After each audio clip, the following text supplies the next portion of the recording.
Please come to order. Good morning. Welcome to the Commissioners of St. Mary's County meeting this date, Tuesday, November 1st, 2022. I am Randy Guy, President of the Commissioners of St. Mary's County. Sitting to my right, representing the 1st Commissioner District, which includes Bridge, Piney Point, St. George Island, Mr. Eric Colvin. Good morning. Representing the 2nd Commissioner District, which includes Leonardtown, Hollywood, Mr. Mike Hewitt. Good morning. Sitting to my left, representing the 3rd Commissioner District, which includes Charlotte Hall, 7th District, Golden Beach, and Mechanicsville, Mr. John O'Connor. Good morning. Representing the 4th Commissioner District, which includes Lexington Park, Southern California, Great Mills, and some of Hollywood, Mr. Todd Morgan. David Weiskopf, Interim County Administrator, is sitting at the table to my left. Morning. Alisa Cassis, our Communications Director, is sitting at the table to my right. Good morning. Amy Carter, our Video Media Producer, is behind the glass. Please turn your cell phones off or on vibrate. When you come to the Presenter's table, please approach by coming down the center aisle. And remember, this meeting is being televised, so you need to speak clearly and directly into the microphone for recording purposes. At this time, please stand, and we have a invocation and pledge. Dear Heavenly Father, we thank you for this beautiful day. I know it's a little cloudy right now, but we're glad to be here and helping out the citizens of St. Mary's County.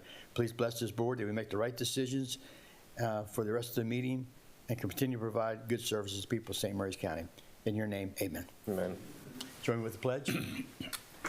I pledge allegiance to the flag of the United States of America and to the republic for which it stands, one nation, under God, indivisible, with liberty and justice for all. Thank you. I'll make you seated now. Next, we have approval for the consent agenda. So moved. Second. All in favor? Aye. Any opposed? Ayes have it. Thank you. Next, we have several proclamations. We're going to start with Commissioner Hewitt and the Lung Cancer Awareness Month. In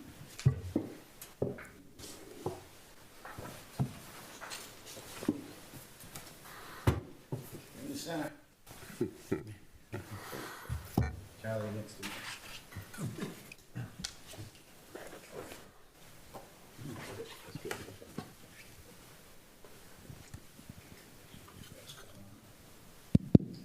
You got it. I should have known it was on. Mr. Charles Beaver, good guy, I've known him for 25, 30 years, is our recipient of today's proclamation for lung cancer survivor. Whereas lung cancer is a leading cause of cancer death among men and women in the United States and Maryland, accounting for more deaths than colon cancer, breast cancer, and pancreatic cancer combined. And whereas 3,881 people were diagnosed with lung cancer and 2,384 people died from lung cancer in Maryland in 2019. And whereas more than half the people with lung cancer will die within 1 year of being diagnosed. And whereas about 8 million Americans qualify as high risk for lung cancer and are recommended to receive an annual screening. If half of these individuals were screened, an estimated 12,000 lung cancer deaths could be prevented. And whereas lung cancer is often misunderstood, is an often misunderstood cancer form that people are uninformed about, causing people to disregard potential symptoms and discount being screened for potential lung cancer. Now, therefore, we, the Commissioners of St. Mary's County, do hereby proclaim the month of November 2022 as Lung Cancer Awareness Month and encourage all citizens to learn about lung cancer and early detection through lung cancer screening.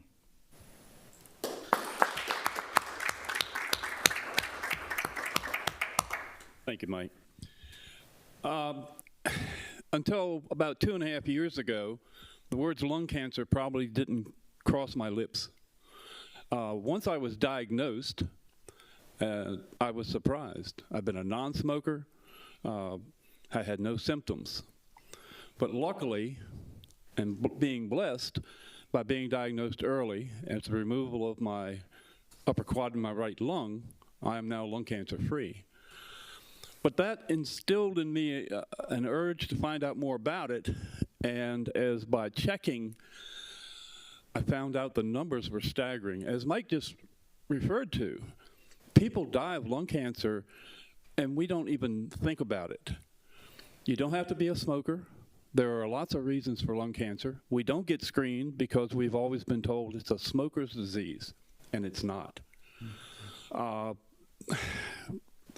was 72 years old, healthy. I worked in the vineyard every day. I was out doing things. So when I was diagnosed, I was totally surprised and set back. But thank God, I am now lung cancer free. Early screening is the thing, education and early screening. And to do that, the community needs to be aware. So one of the things that I'm doing, along with Still Creek Vineyards, our vineyard, we are working with a group to build these little white ribbons that say lung cancer awareness. We are approaching businesses and people to put them up. We will have them on our Facebook page. If you want more information, thewhiteribonproject.org is who we're working with, and it is to push people to understand, get the information, know what the symptoms are. But the problem is, once you have the symptoms, it is so far advanced that the cure is hard to come by. So early detection is the only way, but we need to have the community informed, and that's what we're after with these white ribbons. We want to build a community that knows about lung cancer, and hopefully we can lower some of these numbers. I want to thank the county commissioners for this proclamation and for acknowledging lung cancer for what it is in the month of November. The White Ribbon Project will not only be in November, but we're going to continue this for this year, next year, and hopefully years to come. Thank you. May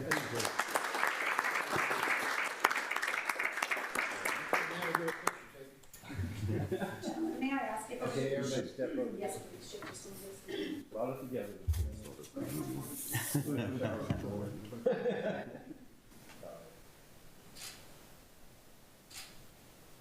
you. Thank you. Thank you very much. Thank you for being here today. Thank you. Yes, good.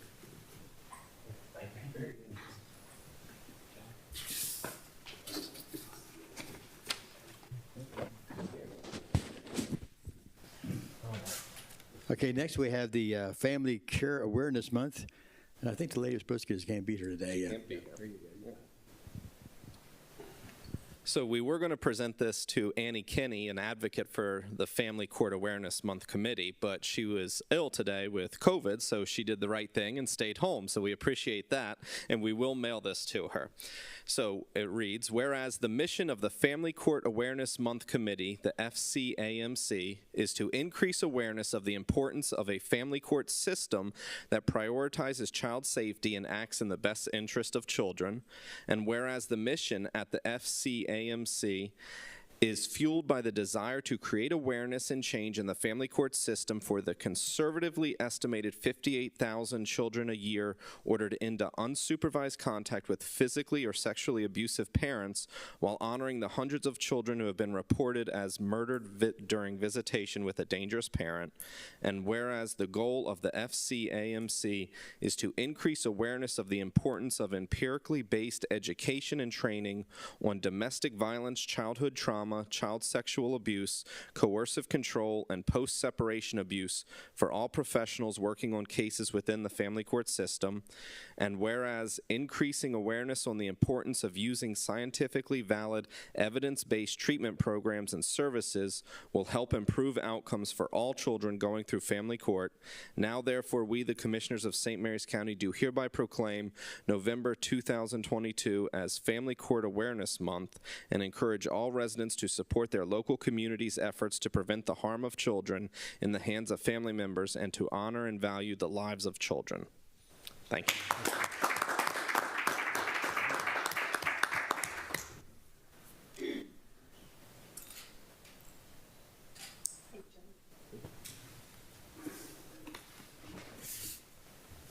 Okay, next we have the Operations Green Light, and Commissioner O'Connor will be getting that to you. We have members of the DAV, Chapter 26. If y'all want to come forward, appreciate it. And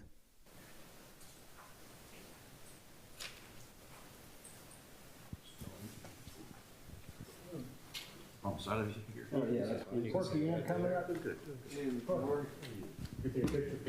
I'm going to take a picture. Whereas St. Mary's County has great respect, admiration, and the utmost gratitude for all of the men and women who have selflessly served our country and this community in the armed forces. And whereas the contributions and sacrifices of the men and women who served in the armed forces have been vital in maintaining the freedoms of our way of life enjoyed by our citizens. And whereas St. Mary's County seeks to honor these individuals who have paid the high price for freedom by placing themselves in harm's way for the good of all.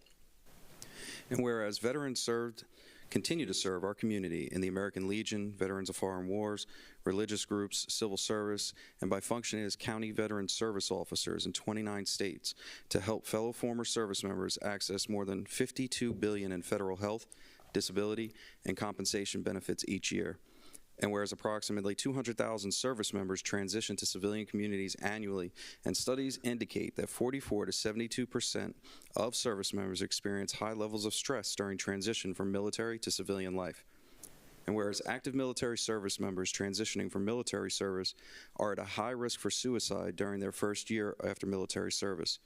Now, therefore, we, the Commissioners of St. Mary's County, proclaim October through Veterans Day, November 11th, a time to salute and honor the service and sacrifice of our men and women in uniform transitioning from active service by observing Operation Greenlight.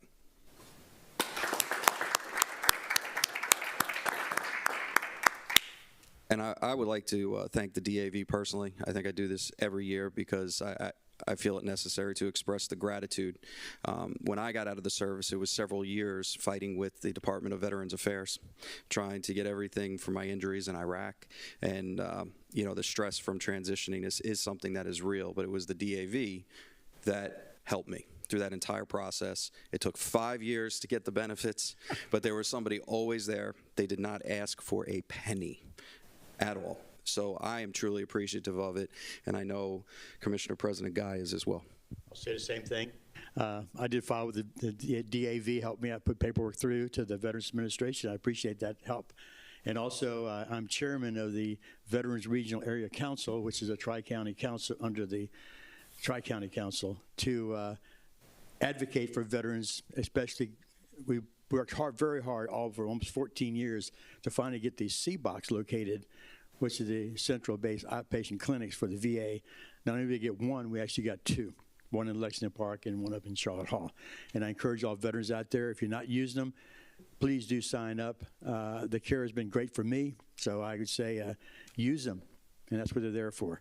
And if you need anything paperwork filled out, these are the people you need to see, the DAV. They do a great job. Thank you, guys.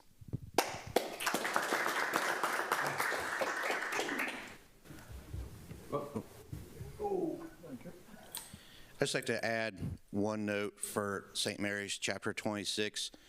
We're located now down at the Union Hall next to Sherman-Williams off of Shangri-La in Lexington Park, where we're doing our claims now.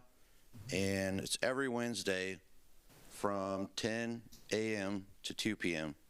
And we're averaging around 15 claims a week. So the word is getting out there, and we are out there helping our local veterans. So that's all I have. Thank you. Where's your regular meeting time? Our regular meetings are the first Thursday of each month at 7 p.m. And those are at the Union Lodge as well, off of Shangri-La in Lexington Park. Commissioner Guy, could I say a word? I just want to, since we're talking about veterans, we're having the Veterans Resource Day November 4th at the Higher Ed Center. So just wanted to let everybody know. There'll be numerous resources there geared towards veterans. So make sure you show up. It's November 4th. Was it 10 to 2? 10 to 2, I believe, right, Laura? 2. University of Maryland Educational Center on airport, as you're heading towards the airport on the left-hand side. So there'll be numerous organizations there. They will be there representing the DAV. So for all you veterans out there, please come by. You got any questions about your benefits, they'll be answered there. Thank you.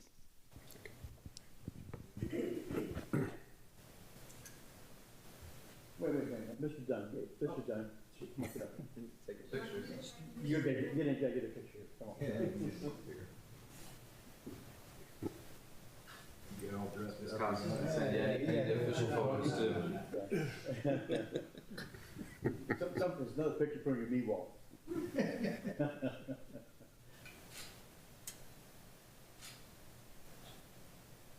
Thank you so much for your service. Thank you very much.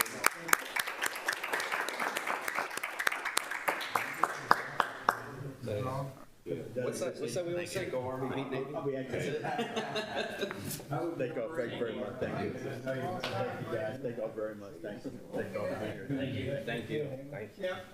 Sir, how you been? Good, how are you? Hey, good to see you.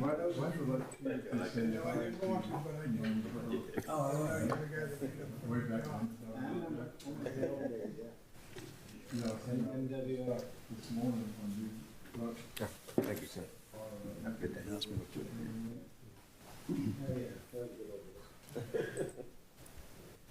Okay, next we're going to have the National Family Caregiver Month. Commissioner Morgan presenting that, and Laura Jennings Harris, the Director of the Department of Aging and Human Services, and her staff will please come forward. Oh, you're very welcome. Good morning, everyone. Whereas during the season of Thanksgiving, as we pause to reflect on the many blessings that have been bestowed on us as individuals and as a community, we are especially grateful for the love of our families and friends. And whereas one of the most profound ways in which that love is expressed is through the generous support provided by family caregivers to loved ones who are chronically ill, aging, or living in a disability. Caregivers reflect family and community life at its best. And whereas the need for family caregivers is growing in a society where individuals are living longer, people over 85 are the fastest growing segment of our population. Family caregivers found in every city and town in America provide a priceless and necessary contribution. And whereas National Family Givers Month theme for 2022, caregiving around the clock, reflects the enormity of the responsibilities of family caregivers. And whereas family caregivers deserve our lasting gratitude and respect, this month as we honor the many sacrifices family caregivers make to enhance the quality of life, let us resolve to work through our community, religious, social, business, and other organizations to offer programs and services that will provide caregivers the support and encouragement that they need to carry out their vital responsibilities. Now, therefore, we, the Commissioners of St. Mary's County, do hereby proclaim the month of November 2022 as National Family Caregivers Month in St. Mary's County, and we urge all citizens to recognize this event honoring and celebrating these much needed and respected citizens this date, November 1st, 2022.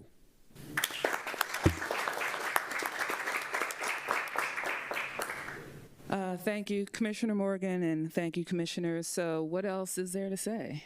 Really? Okay. So our department, the Department of Aging and Human Services, is the authority for services and programs for older adults and families. However, as a formal agency, we can't do everything all the time for everyone. So informal supports, although we do an excellent job, informal supports such as families, neighbors, other relatives, they help to fill in the gaps, and so we help to support them as well as others in the community. Okay. Thank you, ladies.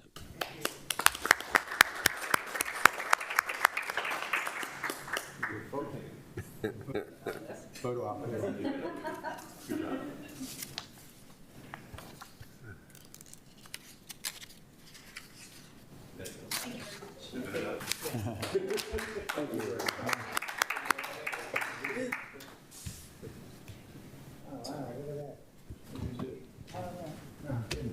Very nice. Oops.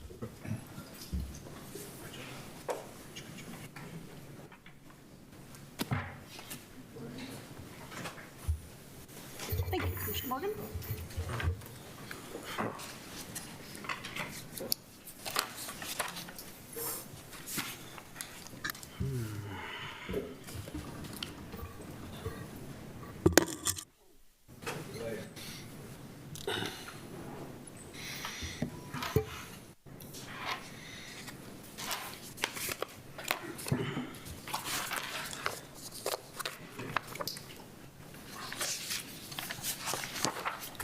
Okay, next we go right into the county administrator time.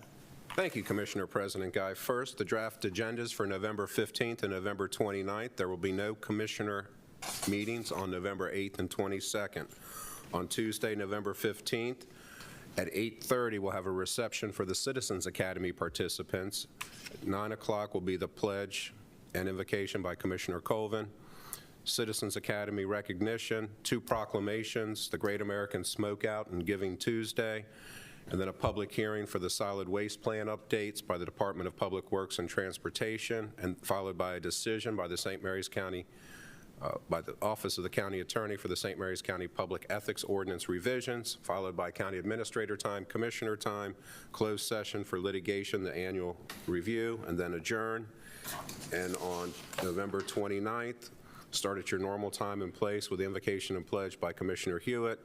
9:05 will be a decision for the solid waste plan updates for the Department of Public Works and Transportation. And at 9:15 will be the Office of County Attorney for the presentation of the 2023 legislative proposals, followed by County Administrator time, and then Commissioner's time, and then adjourn. And today, the very first thing on the agenda is from the Department of Economic Development for the state grant for sensitive compartmented information facility at the Aero Park Innovation District. Chris Kasalamis, Thomas Sadowski, Steve Bildman, and many others in the back. I see Mr. Reed as well. Thank you, Mr. Weiskopf. Good morning, Commissioners. Morning. Morning. Today, we're asking the Commissioner to sign an agreement that will allow a sensitive compartmented information facility, or SCIF as is more commonly known, to be located in St. Mary's County to support the defense community. The funding for the SCIF is coming from the state of Maryland and will be provided to the Maryland Economic Development Corporation, which Mr. Sadowski is the executive director of. The amount is $1.25 million. The location will be in Hangar BB at the airport in the Aero Park Innovation District. The SCIF will be a great addition to the assets that are already in the district. The $1.25 million in funding for the SCIF will go directly from Medco to 3RGI, which Steve is the president or owner of, I believe. I'm actually an employee of it. Mr. Deaton is the actual president. Frank Deaton, the president. Yes, sorry about that. The money will go to 3RGI and Eston Aero, the actual developers of the SCIF. And the money will not come to St. Mary's County. But since we own the underlying land, we're considered a beneficiary. So in 50 years, when the lease is up for the building, we actually own the building in 50 years, if any of us are still here. So that's why we have to sign the agreement as a beneficiary.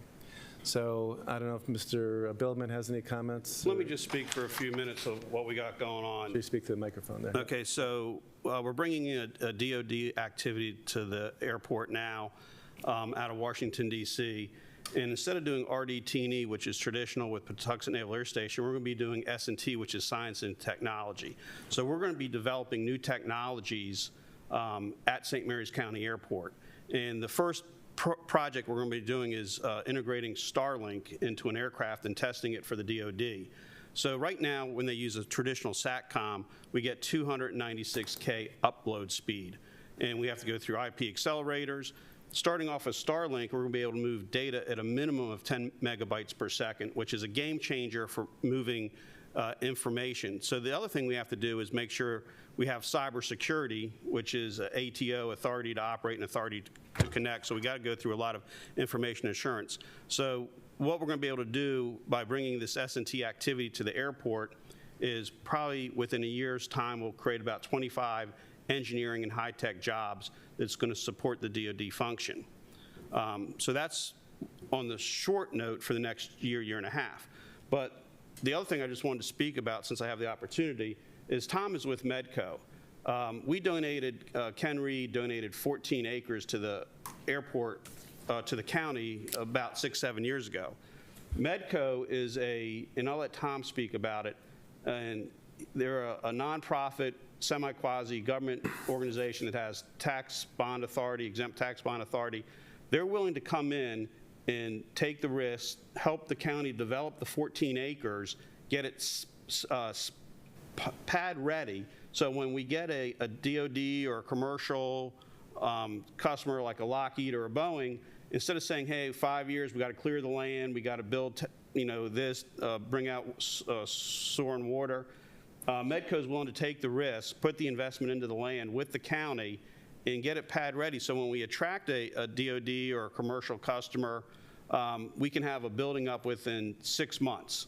Where Medco would build a building, they'll put there's loan money, there's grant money available through Medco, and so not just the opportunity of this S&T program we're talking about. The other thing Tom is willing to do is Mr. Walschmidt's willing to donate more land next to the higher ed building to build dormitories for the new higher ed. So that way when they have visiting students from the main campus from the University of Maryland come down, we don't have to go through hotel rooms and everything else. So we have a bunch of exciting things at the airport, which in the next 5 to 10 years, you've seen the growth over the last 20 years. Over the next 5 to 10 years, we can double that, and we can create more jobs and more infrastructure at the airport.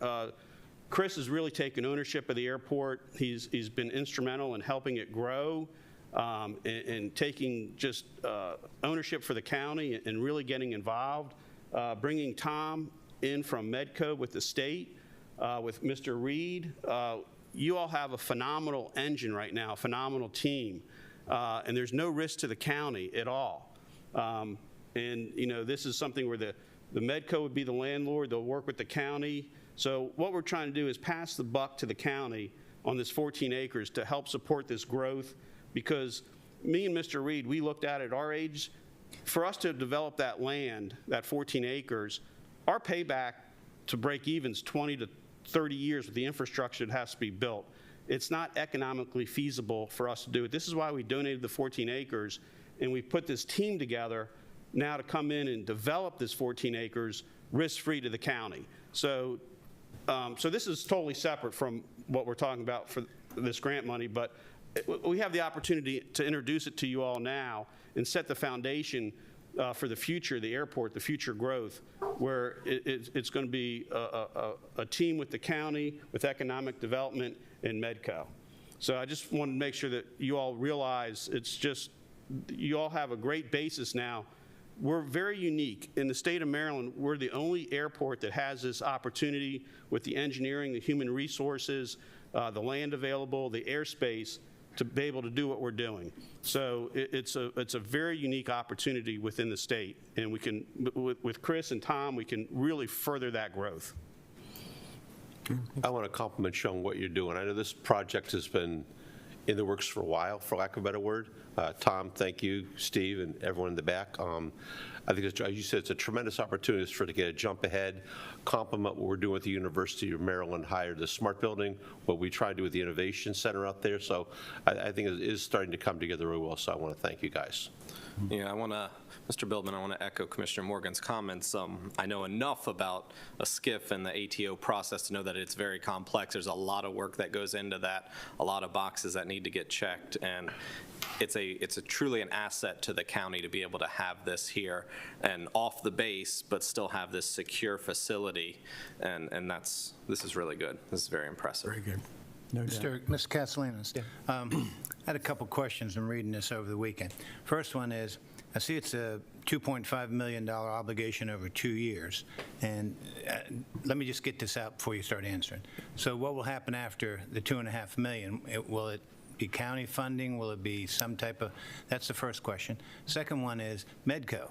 Great idea. I like it. I looked it up on Google. I like it, sir. And the key gets to be is we've looked at that 14 acres. I remember riding around out there with Mr. Billman and Mr. Ken Reed, and it was a great idea. And I think we have the infrastructure out there for electric and internet. Is that true, Mr. Billman? We're at the property line, so it just has to be extended to the 14 acres. Okay. The point is that this is interesting development for us. But tell us, how do we keep it going after the $2.5 million's gone, and what's Medco's role in this?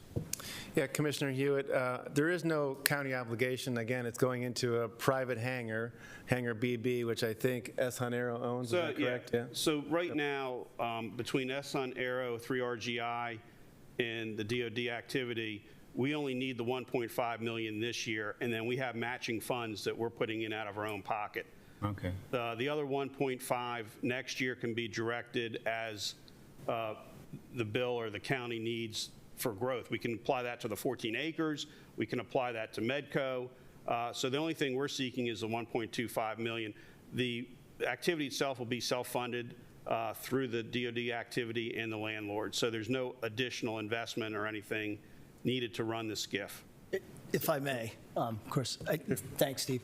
Tom Sadowski again, Executive Director of Medco.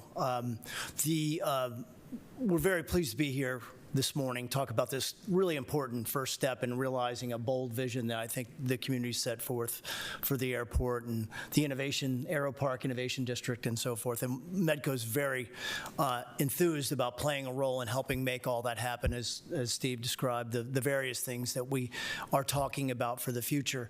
This particular step is a crucial one in providing a critical piece of innovation infrastructure, I like to call it. And it was made possible by a capital grant funding approval that was secured last legislative session in Annapolis. And we worked with Delegate Brian Crosby in getting this appropriation secured, $2.5 million for the first year, and that 2.5 was to be applied to Southern Maryland broadly for projects that would result in the development of this SCIF space.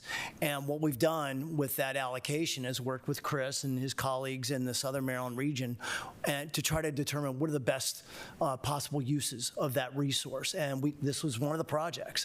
And we're really excited about this one in particular because of all the various partners that Steve had described and how it's going to be supporting a DoD specific need, but also because it's leveraging so much in the way of private investment as well. So for every $1 that's going towards helping develop this SCIF, we're getting another 4 or 5 in private investment that's going to result in the build out of this hangar facility and be occupied by both private and public sector tenants. So this is just the beginning, we hope, of a very fruitful relationship, not only at the Aero Park but beyond. But the commitment, Medco serving as the applicant to the state for this capital grant.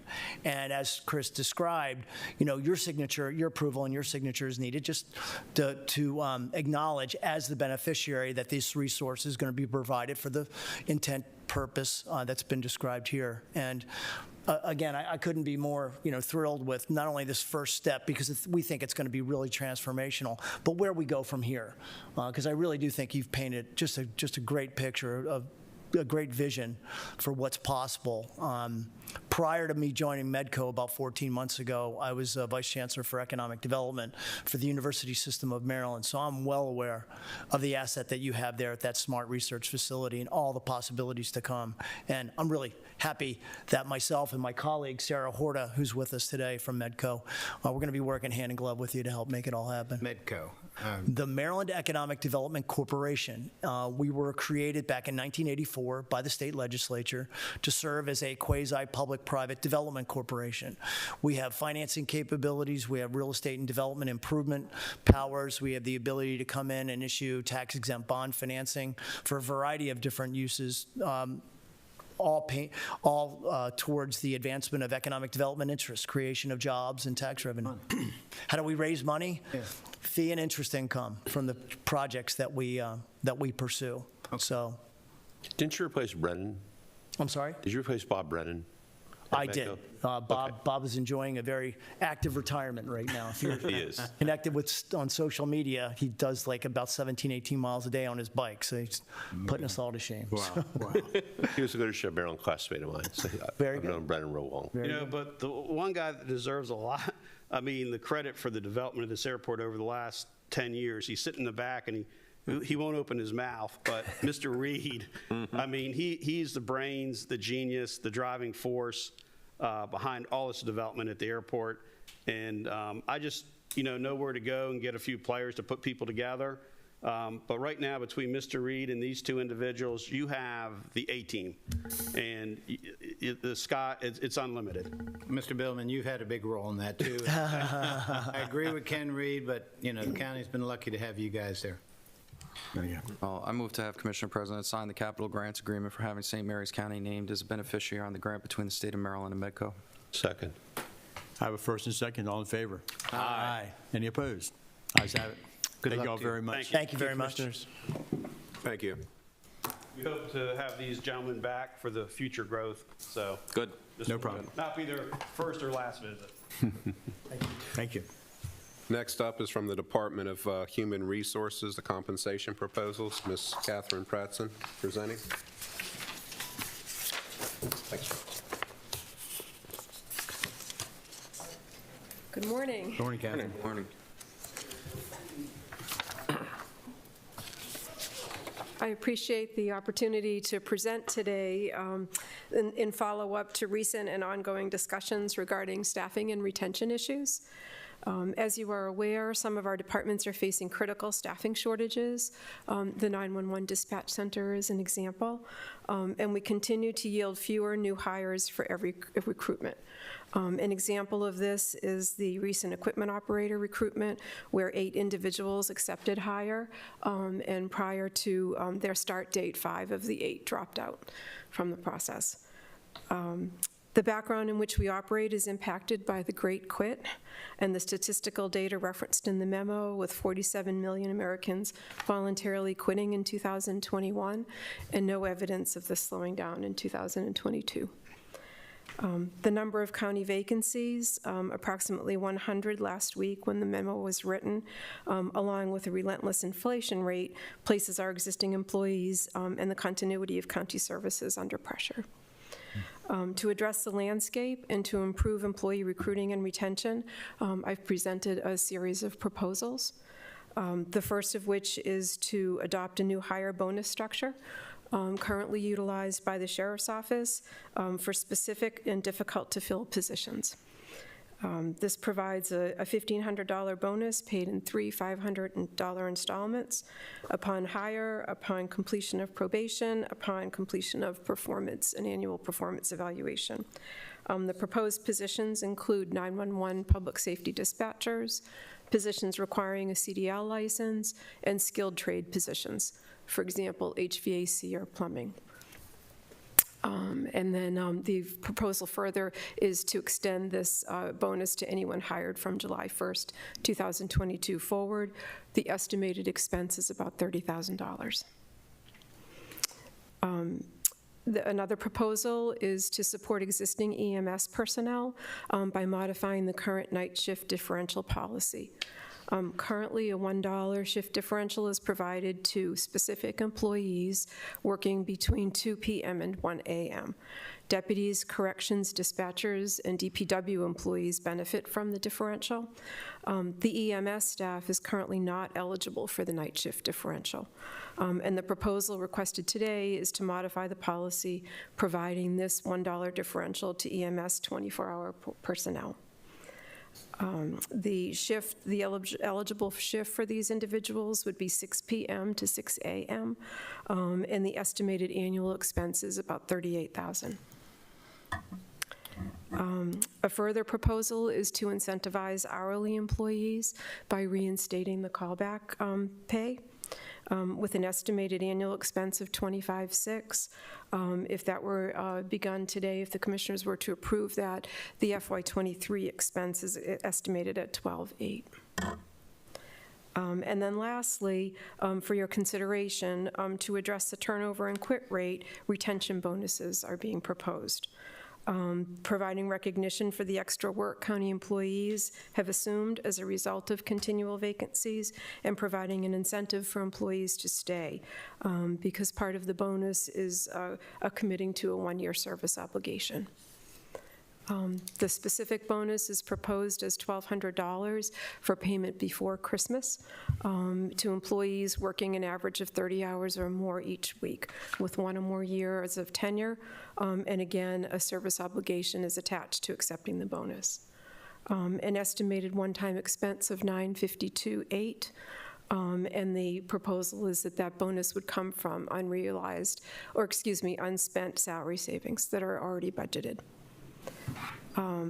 Providing bonuses and incentives to new and existing employees is not an uncommon practice, as was seen during the pandemic when bonuses were provided to state and our local school system employees, and as seen in our recruiting efforts, because it's not uncommon that when we offer someone a job, the existing employer offers that employee an incentive to stay and not accept our offer. And then lastly, with the help of Jeanette, when we go through the revenue estimates, I'm proposing that we come back during the January work session and look at whether a mid-year COLA is appropriate. And this is something that state employees just received in November, and the governor approved a 4.5% mid-year COLA. With commissioner approval, recruitment and retention bonuses will be implemented, and corresponding policy changes would be made. And I believe I'm on the end of November agenda to present the policy manual, so they would be brought back at that time. So after speaking with you, I think you see where I come from on this structure, which is, I understand you're working within the means that you found to try and get it as revenue neutral as possible, but unfortunately, the current bonus structure that's used in the sheriff's office is antiquated, and it's definitely not contemporary to the standards that are across that profession as well as other counties. You have small municipalities that are giving $6,240 bonuses utilizing American Rescue Plan funding and offering $20,000 to $25,000 based on that skill and profession. I'm sure based on some changes, that bonus structure over there may be adjusted after, I think it's December. So either way, I think that there's probably a good use for the American Rescue Plan funding here. It is eligible. It's 100% eligible use for that, and maybe there's something else that can be planned out there. I think it's an amazing initiative, and I thank you for bringing it up. I'm very supportive of it. Thank you, and I appreciate that. And we spoke yesterday, and I haven't had a chance to get back to Steve and/or the sheriff's office with the opportunity to potentially use grants, for those new hire bonuses for certain positions. Yeah. Any other questions, commissioners? No, I want to make a couple comments. I agree that we need to do something about compensation to attract and retain our employees. Look, when we're at up to 100 vacancies, it is getting to be quite a problem. Now, the next board is going to have the responsibility of trying to figure out a way, whether we make the bonuses every year commiserate on people's anniversaries, employment anniversaries, or satisfactory ratings with their evaluations, that we come up with a way we're going to have to raise salaries. And the good news is we are getting to a point where this bringing us in new revenues, and what we're going to have to do is we're going to have to figure out a way to attract top help, middle help, and our people who are doing the lowest jobs that we have in county government. But all of them are going to need a raise, in my opinion. I'm going to support this. Now, I would say that it's good we have the salary savings, but as we work towards getting all these vacancies filled, we're going to have less of a salary savings. And our goal is to fully have all our vacancies filled, right, in which case we're going to have to hurdle that hurdle when it comes about. But I still believe this is maybe not enough to keep. What we're dealing with now is whenever you find somebody, if they have somebody good and B wants to work, their employer is offering incentives for them to stay. Right. Nobody wants to lose anybody who's any good. Right. So I'm going to support this also. I'm not sure I support it out of American Rescue because I think we gave all that money to broadband. But the key gets to be is we got to figure out a way to make it reoccurring every year if we're going to do it. And the one-time, the largest dollar amount is one-time only, but the other items were recurring. So thank you. But I guess my point gets to be is it's not a bad idea, and it's a good way to keep people. Right. But if we're going to adopt that idea, it would be recurring. Okay. So the next board will have that challenge to do. Thank you. Ms. Pratson, I think this is a lot of work that went into this, and this is good because it's recognizing some of the areas we're specifically struggling in, EMS, and these are all good initiatives. I think, and it's struggles that everyone's having. School systems having it, businesses are having it across the country. It's happening. It's a difficult economic environment from that perspective. We are blessed and cursed to have the lowest unemployment in the state and doing really good with that, and that makes it harder to get people to fill these positions. So I think this is a good step. I do want to acknowledge that this is a one-time retention bonus that we're doing right now. So Yes, and hopefully unneeded Yeah. in the future. Yes, yes. And then further neglected to say, you know, as part of the environment we're working in is inflation. yes. You know, and particularly impacting our employees that are not as highly paid. Well, I move to approve Could implementing I the jump in, or are you going to I'll make a keep motion talking? if you want to do discussion. Go I move ahead. to approve implementing the recruitment and retention compensation strategies as proposed, specifically to implement a new hire bonus for the identified positions, to provide a retention bonus for eligible county employees, to include 24-hour EMS personnel as eligible for shift differential, and to reinstate callback pay for hourly employees. Second, discussion. Thank you. Thank you, Ms. Pratzen, for this. I agree with Commissioner Hewitt. This is, I think you guys have got a problem going forward, and in a month, I'll say adios. Yeah. I agree with Commissioner Hewitt. I agree with the commissioners this is a good plan. I do not agree this is American Rescue potential. I think we have money in the FIN to cover that for this year, if I remember my budget correctly. I think that we've always been supportive, particularly for county employees, recognizing the burden they face. You know, we're all struggling with 8% inflation. Bear in mind, folks, the commissioners don't get this bonus, so we're not voting for something for ourselves along the way, because I know that's going to come up out there somewhere. You're just voting for something for you, but it doesn't apply to us. So with that being said, I agree with the commissioner's position to support the county employees. And to the next board, I say good luck, because the dynamics are going to be changing again. So thank you. No, and I appreciate that, and I am reluctant to come mid-budget cycle, and you've always supported the employees, and would not have done this if I didn't feel, you know, that it was necessary. So really appreciate that support. Thank you. And also for the next board, we need to look at our contracts that we give to some of our directors and everything. Yeah. As a relook, because we're having a problem right now of filling those positions. Yeah. And I do believe our current contract is part of the problem too. But like you said, people are coming to us, we're hiring, and then all of a sudden, a week before they're supposed to come on, they drop out because their bosses or someone has offered them a better deal and keep them. Yeah, it's just what The Commissioner problem we Hewitt. have now is looking just to get people to apply is good, but then this is very competitive out there, especially for our directors.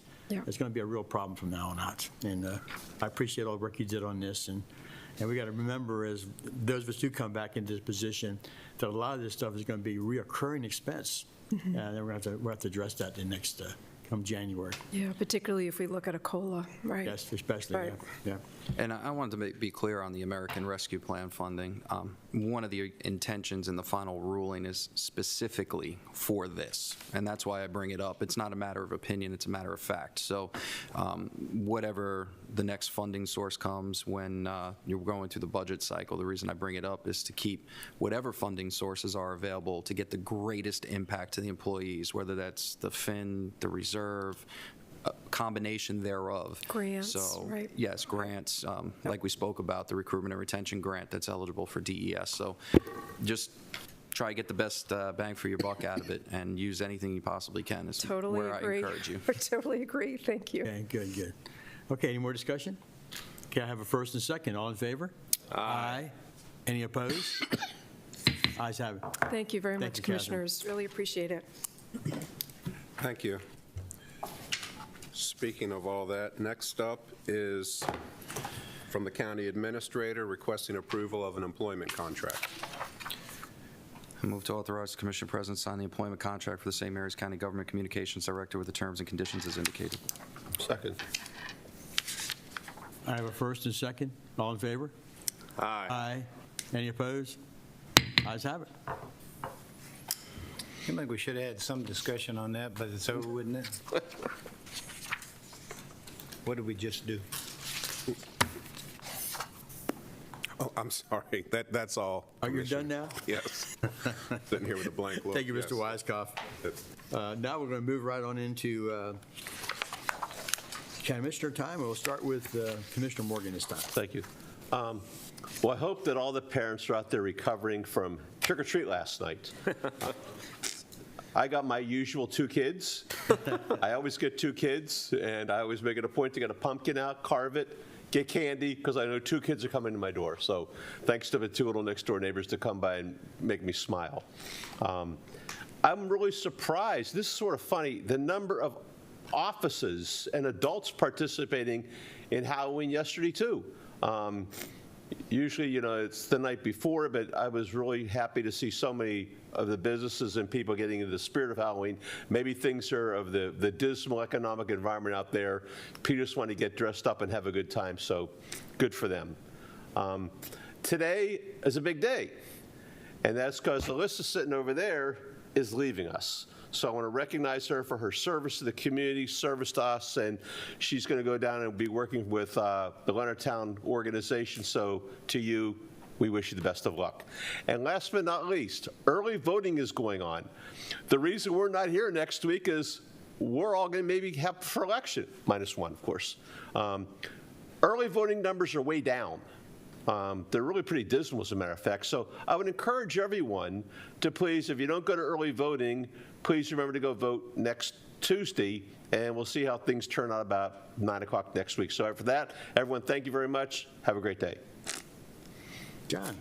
All right. So again, I'd like to thank the Disabled American Veterans and everything that they do for the community. I think it's crucial and important, and also the suicide prevention that they participate in. They are definitely a great resource that can help veterans navigate that process and get the proper, not only physical health, but mental health. So I do thank them, and they don't ask for any compensation. Of course, after you sign up, you do get the usual support the DAV flyers in the mail. I'm sure Commissioner President gets them. Yes.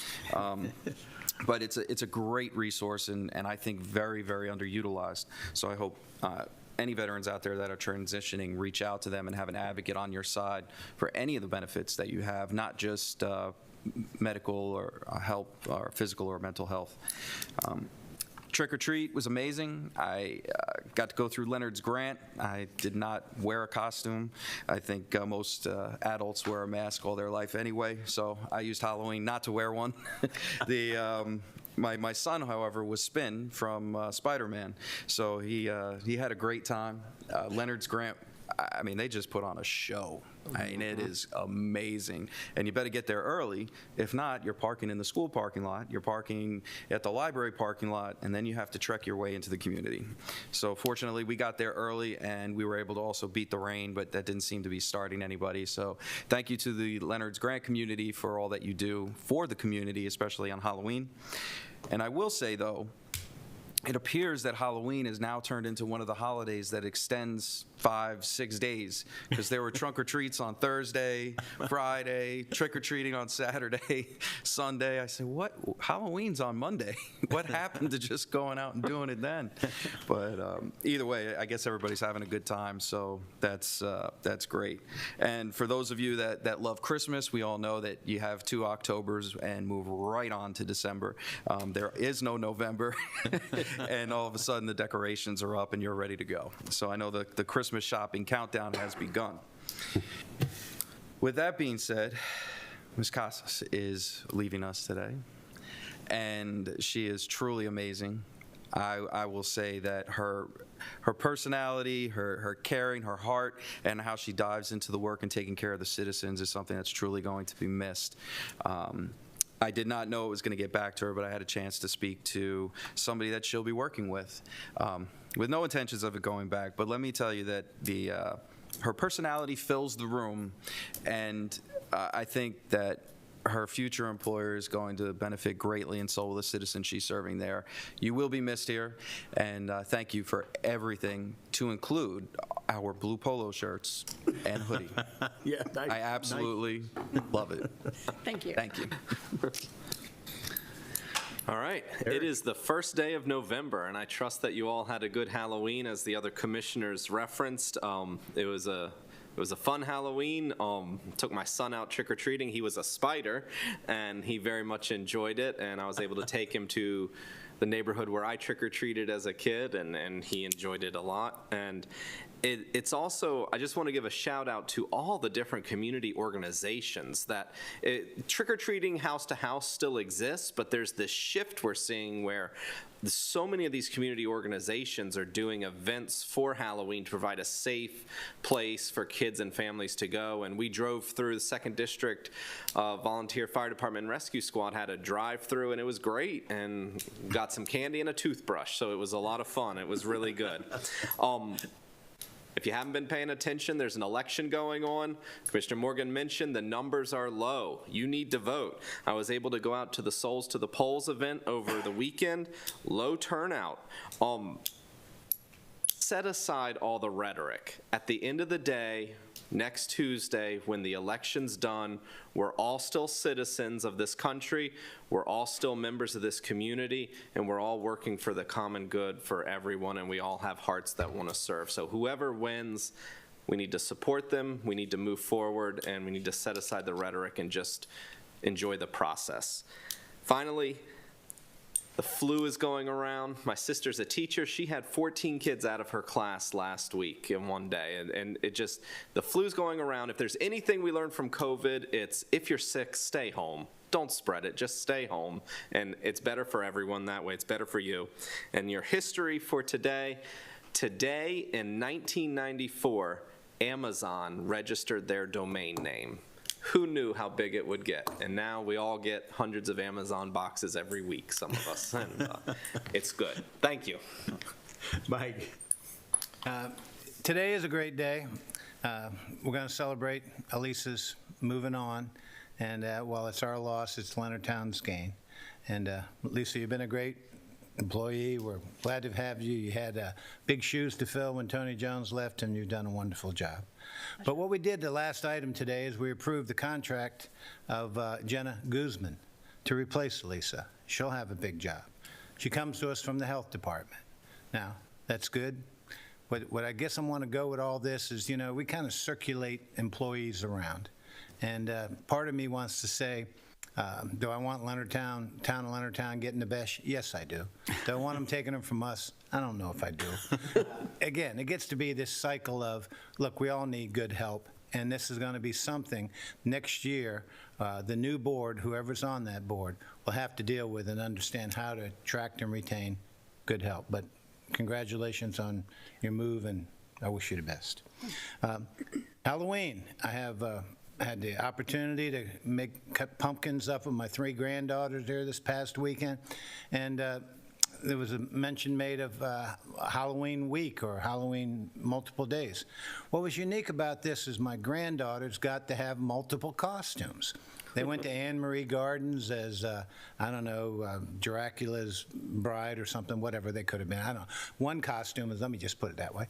And then come another one for school. They did something about a book where, you know, one was a witch from a room on the broom and, you know, different things like that. And then the night of Halloween last night, it was Wednesday from Addams Family, and again, another different costume. Now, my daughter and son-in-law, they had to buy 3 or 4 costumes, or maybe they had some left over from last year.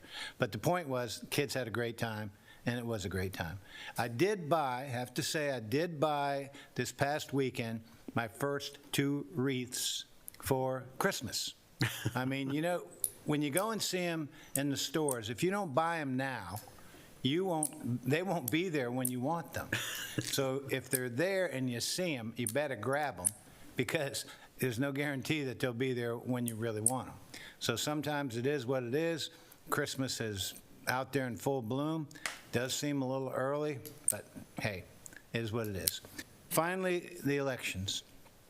Early voting ends Thursday. If you haven't voted yet, you can vote Mechanicsville, Mechanicsville Firehouse, Bay District Firehouse, Hollywood Volunteer Firehouse, each evening until, I think, 8 p.m. And, you know, it's an excellent opportunity to get out there. I've been out there several times.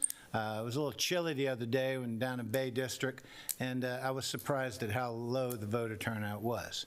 But Election Day is next Tuesday. This is probably as we have 2 more meetings to go, this is the 3rd to last meeting of this board. And it's like everything else, time will move on, boards will change, different people will come in, but there'll be the same challenges. There'll be the same issues we have to deal with year in, year out, getting a budget. So support those who get elected. I intend to, and wish them the best. Thank you. Thank you, Commissioners.